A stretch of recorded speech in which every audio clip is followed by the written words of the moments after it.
दोस्तों, आनंद मिशन में आपका स्वागत है। आज हम बात करेंगे दो शब्दों के बारे में, दोस्ती और दुश्मनी।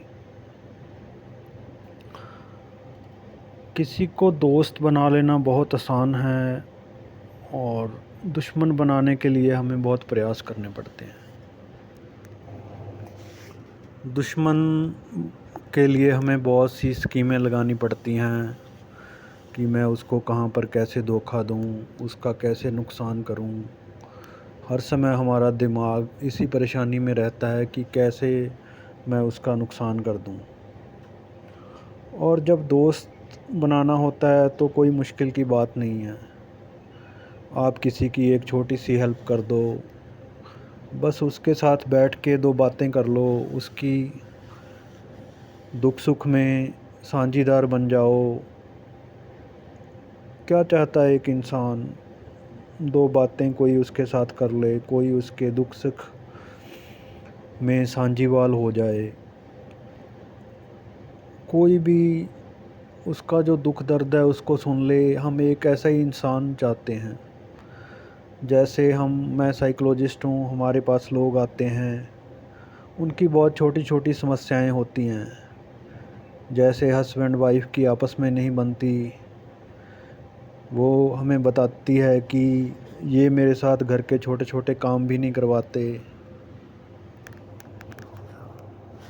छोटे छोटे काम भी नहीं करवाते, छोटे छोटे कामों के लिए इन्हें बार बार बोलना पड़ता है। वही चीज़ें वो हमें जब खुल के बताते हैं, हम दूसरे बंदे को बताते हैं भी तुम्हारी जो ये समस्या है बस इस छोटी सी बात के कारण है। अगर तुम अपना मोबाइल से पीछा छुड़ाकर थोड़ा सा समय भी अपनी वाइफ को दे दो या अपने पति को दे दो तो तुम्हारा जीवन सुखद बन सकता है। और हमने देखा है कि इन छोटी सी बातों से उनके जीवन में बहुत बड़ा परिवर्तन आता है। और ये सिर्फ हुआ कम्युनिकेशन गैप के कारण। और वो कम्युनिकेशन कैसे उत्पन्न होती है? जब हम दोस्ती का भाव लाते हैं। दोस्त में होता है हम बिना किसी क्रिटिसिज्म को उसको एक्सेप्ट करते हैं, उसकी बातें जानते हैं, उसके साथ बैठते हैं। उसको कोई भी हेल्प चाहिए, चाहे हम पैसे में इतने एम्पावर ना हो, हमारे पास चाहे पैसा ना भी हो दोस्ती में, पर अगर उसको कोई हेल्प चाहिए हम उसको अपने विचार प्रकट कर सकते हैं, उसको बता सकते हैं कि आप ऐसे कर लो, ऐसे कर लो, और इस तरह बहुत बड़ा परिवर्तन आ जाता है। और दुश्मनी के लिए हमें बहुत से प्रयास करने पड़ते हैं, बहुत हम परेशान रहते हैं, हमारा बीपी हाई रहेगा जब भी हम दुश्मनी के विचार लाएंगे। हमें यह भी डर रहेगा कि कहीं वो हमारा नुकसान ना कर दे। हमें आते जाते अपने साथ सिक्योरिटी गार्ड रखने पड़ेंगे। जैसे आपने महात्मा बुद्ध और गुरु नानक देव को कभी नहीं देखा होगा कि उनके साथ बहुत हथियार वाले बंदे या किसी भी पिक्चर में साथ घूम रहे हों, क्योंकि उनका किसी के साथ दुश्मनी नहीं थी, सबसे मैत्री भाव था। और जहाँ मैत्री भाव है तो मैत्री भाव आपका एक के साथ नहीं है, पूरे संसार के साथ उत्पन्न हो जाता है। पूरे संसार के साथ, कुदरत के साथ, कुदरत के सब जीवों के साथ मैत्री भाव उत्पन्न हो जाता है। तो आप जहाँ भी जाते हैं आपको लोग खुले मन से लेते हैं, खुले मन से आपको स्वीकार किया जाता है। और अगर कोई दुश्मन भी होता है तो वहाँ भी आप ऐसे सोचते हैं भी इसको कोई दुख रहा होगा, इस कारण इसने ऐसा किया।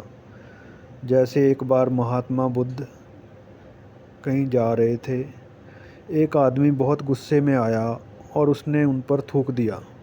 पहले गालियाँ निकाली और फिर महात्मा बुद्ध पर थूका और फिर चला गया। तो महात्मा बुद्ध के अनुयायी जो साथ उनके जो विद्यार्थी उनके साथ घूमते थे, उन्होंने कहा कि आप हमें तो बहुत लंबे लंबे प्रवचन देते रहते हो और आज ये बंदा आपके ऊपर थूक के चला गया और आपने कुछ भी नहीं कहा। तो महात्मा बुद्ध ने बड़े ही प्रेम से कहा कि वो व्यक्ति इतने गुस्से में था कि वो अपनी बात को बताकर नहीं जता पाया, तो उसने थूक कर जताया कि मुझे बहुत गुस्सा है। जैसे आजकल हम राजनेताओं पर देखते हैं कि कोई बंदा चप्पल फेंक देता है, कोई स्याही फेंक देता है, तो ये उसके गुस्से का प्रदर्शन है। वहाँ वो कितना रिएक्ट पर करते हैं, पर महात्मा बुद्ध ने बिल्कुल भी रिएक्ट नहीं किया, क्योंकि उनमें मैत्री भाव था। और उसके बाद वही व्यक्ति शाम को लौट कर आया।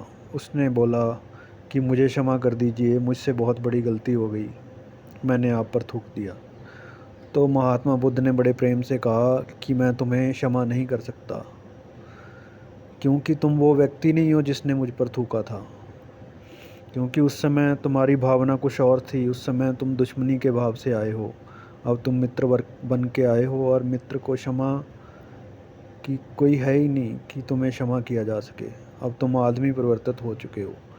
तो मैत्री भाव से ये होता है, जब मैत्री भाव आप में उत्पन्न होता है तो आप में परिवर्तन आता है, आपका जीवन परिवर्तित हो जाता है। आप समस्त लोगों के प्रति, समस्त जीवों के प्रति, कुदरत के सभी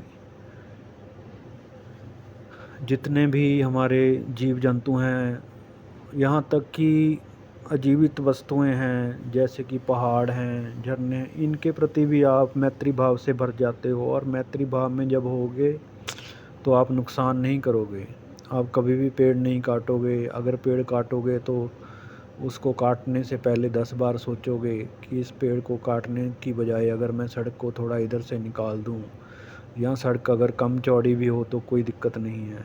पर अगर आपको मैत्री भाव नहीं है तो आप सड़कों को पेड़ों को काटते जाओगे, सड़कों को चौड़ी करते जाओगे, और आप कुदरत का बहुत बड़ा नुकसान कर दोगे, जिसके कारण कि फिर कुदरत भी वैसे ही हमें सब सिखाएगी जैसे आजकल हो रहा है।